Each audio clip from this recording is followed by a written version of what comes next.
काम होता है अपनी पार्टी को संभाल कर संजो कर रखना ताकि पार्टी टूटे ना, एक ही धागे में पिरो कर रखना। लेकिन हमारे वाले विश्वगुरु का काम जो है अब बहुत ज़्यादा बढ़ गया है। पार्टी में ऐसे टूट फूट चली है दोस्तों, ऐसा टूट फूट हुआ है कि अब धमकियां देनी शुरू कर दी गई है। जी हाँ, धमकियां देनी शुरू कर दी गई है। ये धमकियां बीजेपी के सहयोगी दलों के जरिए वो भी खुल्लम खुल्ला दिया जा रहा है दोस्तों। साथ ही आपको एक और खबर बताऊंगी जहां पर प्रधानमंत्री नरेंद्र मोदी की मुश्किल विपक्ष के नेता राहुल और प्रियंका गांधी के जरिए भी बढ़ा दी गई है। और तो और बीजेपी में चुनाव से पहले इस्तीफा देना शुरू कर दिया गया है। नेताओं ने बड़ी ही नाराजगी जाहिर करते हुए बीजेपी के मुंह पर इस्तीफा फेंक दिया है।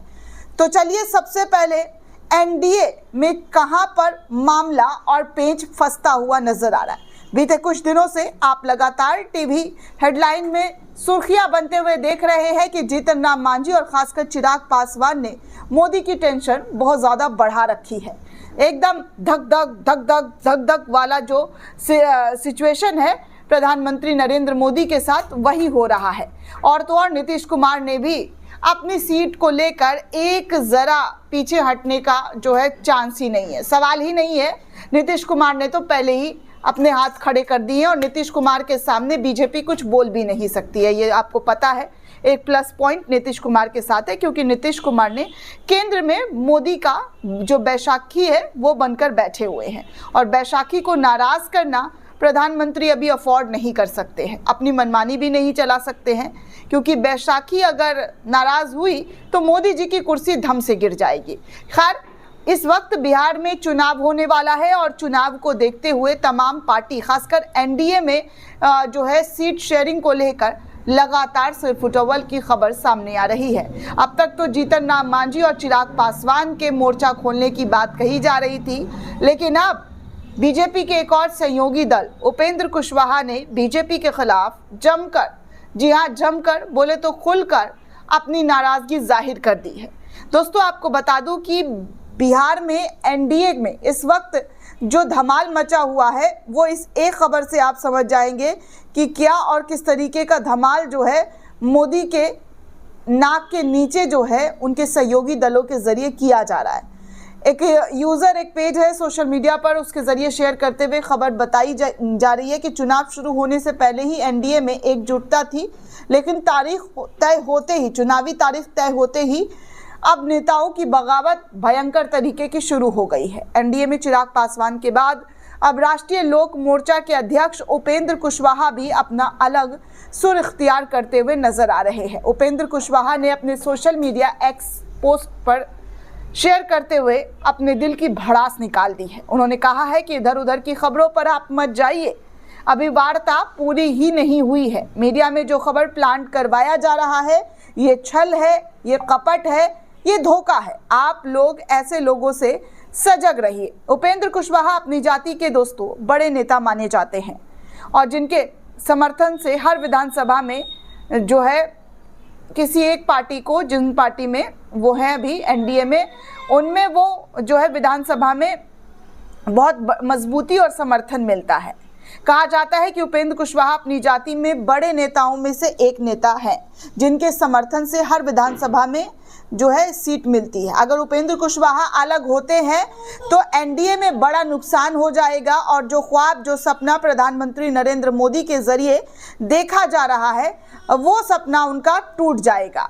वहीं एक और सोशल मीडिया यूजर्स के हवाले से खबर आती है कि मांझी का नाव कभी भी डूबता है। एनडीए में टिकट वितरण से नाराज हिंदुस्तान आवाम मोर्चा के अध्यक्ष जीतन राम मांझी को मनाने की कोशिश काम नहीं आ रही है। बीजेपी वाले लगातार उनको मनाने का काम कर रहे हैं लेकिन वो मान नहीं रहे हैं। मांझी जी अब तेजस्वी यादव के संपर्क में बताए जा रहे हैं। अगर मांझी जी एनडीए ने 16 सीट नहीं दी तो अपने नाव जो है वो किसी और जगह पर पार लगाने को तैयार हैं। एनडीए में सीट वितरण को लेकर जो खलबली है वो खुलकर अब देश के सामने और बिहार की जनता के सामने साफ तौर पर नजर आ रहा है दोस्तों कि कैसे, जी हाँ, कैसे जो है एनडीए में इस वक्त बगावत के सुर जो है काफ़ी तेज़ी से इख्तियार किए गए हैं।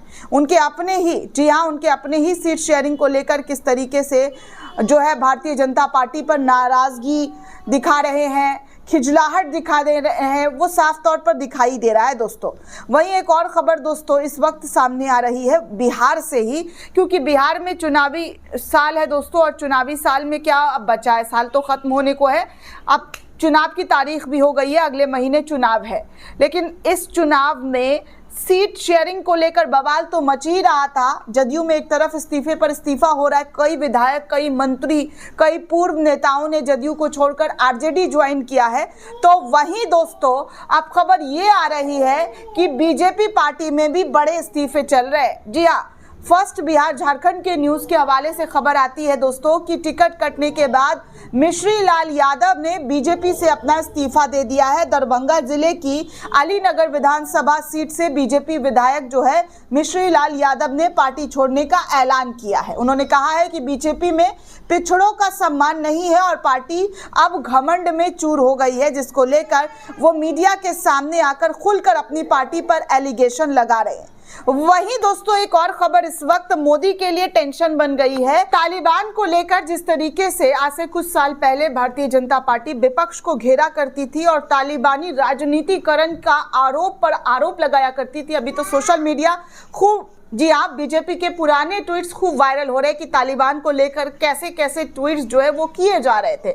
लेकिन आज तालिबान के मंत्री देवबंद भी पहुंचे और आगे ताजमहल जाने का भी उनका प्रोग्राम है। लेकिन जो कल दिल्ली के अंदर प्रेस कॉन्फ्रेंस किया गया और उस प्रेस कॉन्फ्रेंस में महिला पत्रकारों की एंट्री नहीं हुई, जिसको लेकर अब विपक्ष के नेता राहुल गांधी और प्रियंका गांधी ने दोनों ने ही भाजपा की राजनीति को लेकर, जी हाँ, महिलाओं के सम्मान को लेकर, महिलाओं के प्रतिबंध को लेकर जो है आवाज उठाई है। आप साफ तौर पर देख सकते हैं कि राहुल गांधी ने कैसे, जी हाँ, राहुल गांधी ने कैसे ट्वीट करते हुए भारतीय जनता पार्टी पर कड़े प्रहार किए हैं और पूछा उनसे कि आखिर भारतीय जनता पार्टी ने ऐसा होने कैसे दे दिया। जी हाँ, आखिर भारतीय जनता पार्टी ने ऐसा कैसे होने दिया जहां पर इक्वालिटी की बात की जाती है, नारी सशक्तिकरण की बात की जाती है, और वहीं पर भारतीय जनता पार्टी के सत्ता में रहने के बावजूद उनके एक मंत्री, विदेश मंत्री तालिबान के आते हैं, उनके एक चीज़ को, जी हाँ, उनकी डिमांड को वो पूरा कर रहे हैं कि महिलाओं की एंट्री नहीं होनी चाहिए।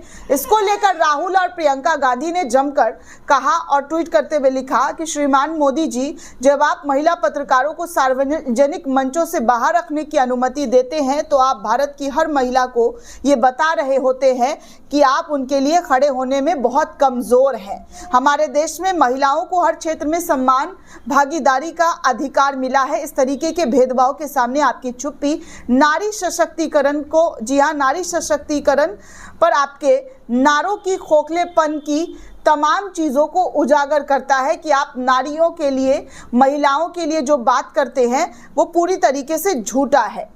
अब आप सोचिए दोस्तों कि हमारे देश के प्रधानमंत्री शायद झूठ बोलते हैं नारी सशक्तिकरण के बारे में, और मुझे तो अफसोस होता है दोस्तों कि आज वो हमारी जो बड़े हिजाब पर जो भारत में हिजाब को लेकर किस तरीके से बैन करने की भारतीय जनता पार्टी की सरकार में, कर्नाटका में जब उनकी सरकार थी तो बड़े हिजाब को लेकर आपत्ति जताए थे, और यही रूबिका, यही अंजना, यही चित्रा हिजाब को लेकर बड़ी एकदम ये कह रही थी कि कैसे मतलब तालिबानीकरण करने की कोशिश है, हिजाब को बैन कर देना सही है, ये है वो है, दिस दैट ब्ला ब्ला ब्ला जैसी तमाम चीज़ें अपने स्टूडियो में चीख चीख कर अपने गले को फाड़ रही थी।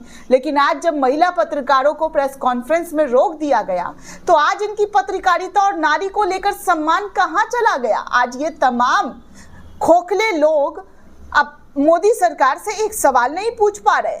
ये है दोस्तों इनकी पत्रकारिता जो 2 कौड़ी की नहीं है, सिर्फ टके रुपए में बिकी हुई पत्रकारिता है जो चंद रुपए में बिक जाती है, और बेचकर ये लोग अपने जमीर को और अपने घर परिवार को कैसे चला रहे। क्योंकि अगर आप निष्पक्षता वाले पत्रकार होते, सच्चे पत्रकार होते, तो ज़रूर मोदी सरकार से और मोदी सरकार के इस फैसले में तालिबान का साथ देने पर सवाल जरूर खड़े करते। दोस्तों, इस पूरे रिपोर्ट को लेकर आप क्या सोचते हैं, आपकी क्या प्रतिक्रिया हमें कमेंट करके जरूर बताइएगा। साथ ही साथ चैनल को ज़्यादा से ज़्यादा लाइक, शेयर और सब्सक्राइब करना बिल्कुल भी ना भूलें। शुक्रिया दोस्तों।